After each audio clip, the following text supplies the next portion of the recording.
So hello, what's up mga J-Vlog? Welcome ulit sa panibagong video, and for today's video, ayan, i-game test natin itong budget smartphone today, which is a Tecno Spark Go 1S. Maganda kaya to? Perfect kaya for gaming? Tara mga J-Vlog, check natin.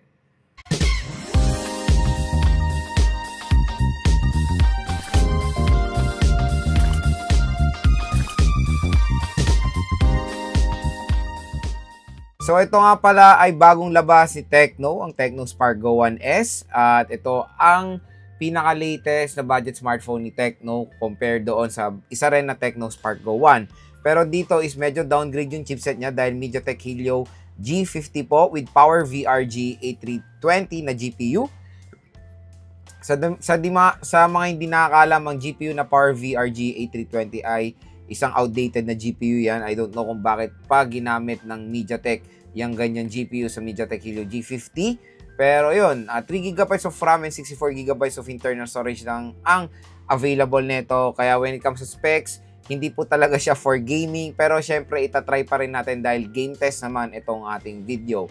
Pero ang battery niya is 5K mAh battery with a 15W fast charging rate.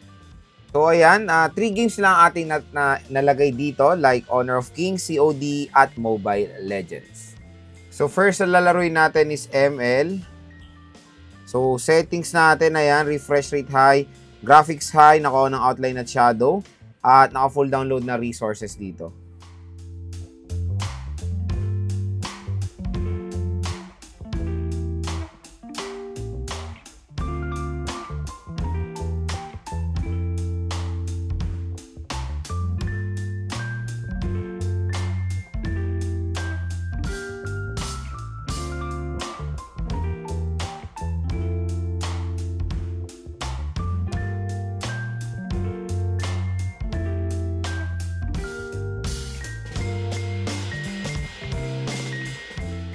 Pagdating sa Mobile Legends, grabe, hindi smooth ang performance sa itong device na to mga J-Vlog. Hindi smooth ang performance ng mga J-Vlog. Kahit na-set din natin siya sa sabihin natin smooth frame rate and smooth graphics and low frame rate. Ayan, nag-iba na yung graphics niya. So, doon sa sinet natin settings, hindi siya smooth. Grabe yung frame drop niya. Tapos, dahil doon sa graphics niya, parang delay din yung health niya eh. Kaya hindi nyo alam kung nababawasan na kayo or hindi eh. Pero nung sinet natin siya sa pinakamababang settings, sa low frame rate and smooth graphics, medyo umokay naman yung performance niya. Compare kanina nung sinet natin sa sobrang taas, grabe siya nag-stutter, hindi siya smooth.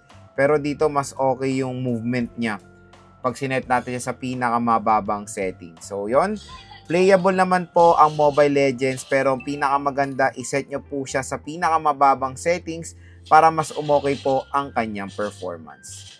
So, next naman is Honor of Kings. Since sinet natin sa mataas sa settings yung ML doon since mataas yung sinet natin sa ML, expect na natin na-set na lang natin sa mga babang graphics itong mga laro dito sa Tecno Spark Go 1. So ito na, na siya, standard na lang yan. FPS, high resolution, standard. Yan na lang set natin.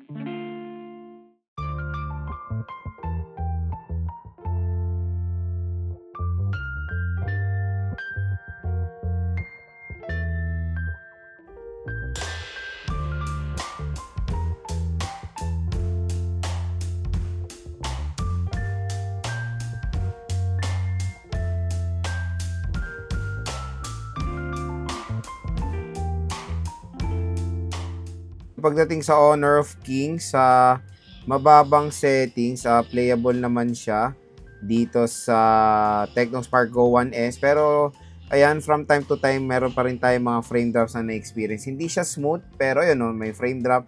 Hindi siya smooth, pero nakakalaro naman tayo kahit papaano. So magandang iset na lang siya sa mababang resolution, tapos high refresh rate ay okay naman po dito sa device na to. Nakakalaro naman tayo kahit. So next naman is COD. Ito yung settings natin, both battery and multiplayer, graphics low, at ang frame rate na pinamataas is medium. So ito lang yung set natin.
Dating sa COD, Battle Royale, playable naman siya sa sinet nating settings, low graphics and medium frame rate.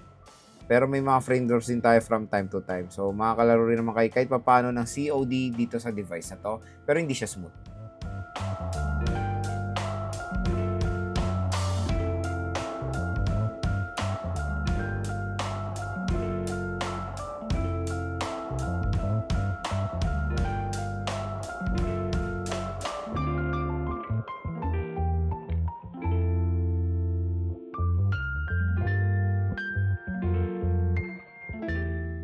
So in fairness, pagdating naman sa COD, multiplayer, playable naman, may mga frame drops din from time to time.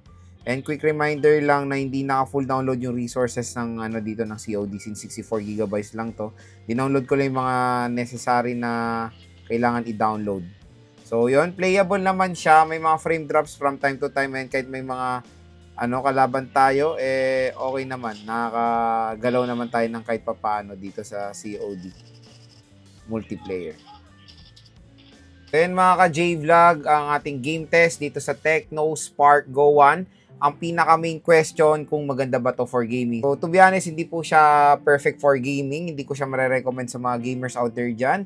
And even yung mga modern games is medyo hindi smooth ang performance ng Tecno Spark Go 1. So unang-unang reason dyan is yung kanyang GPU or yung chipset, the MediaTek Helio G50 with the GPU of Mali with the GPU of PowerVR GA320. Mas maganda pa po yung chipset ng mas nauna, which is a Tecno Spark Go 1 na merong Unisoc T-Series sa chipset with Mali G57 na GPU. So I think downgrade siya sa chipset. Mas maganda yung performance ng Tecno Spark Go 1 at may available na 128GB yung Tecno Spark Go 1 compared dito sa Tecno Spark Go 1 is wala akong nakita. Puro 64GB lang po yung nakita ko. So, yun, pwede naman tayo maglaro ng ML, Honor of Kings, and COD, pero always manage your expectation when playing dito sa Tecno Spark Go 1S. Hindi po siya smooth, mga ka-J-Vlog. Maganda naman yung overall screen size niya for gaming, malaki. And downgrade din yung kanyang refresh rate compared sa Tecno Spark Go 1 na merong 120Hz. And ito is 90Hz screen refresh rate lang. Ang maganda dito sa Tecno Spark Go 1S, yung battery makunat and of course yung dual stereo speakers niya. Kaya kung i-rate ko yung kanyang gaming performance sa kanyang presyo na 3 to 4,000 pesos, 1 ang lowest, 10 ang highest. Ang score ko dito mga ka-J-Vlog nasa 4. Dahil minsan kahit nagtatouch lang tayo or nagna-navigate in-game is medyo delay po yung kanyang response. Pero again, makakalaro naman tayo dito pero hindi po siya smooth. Kaya kung interested kayo sa Tecno Spark Go 1S, ayan mga ka-J-Vlog, ilalagay ko po yung link nito sa description box. I-check nyo na lang. Dahil sobrang mura lang po netong device na to.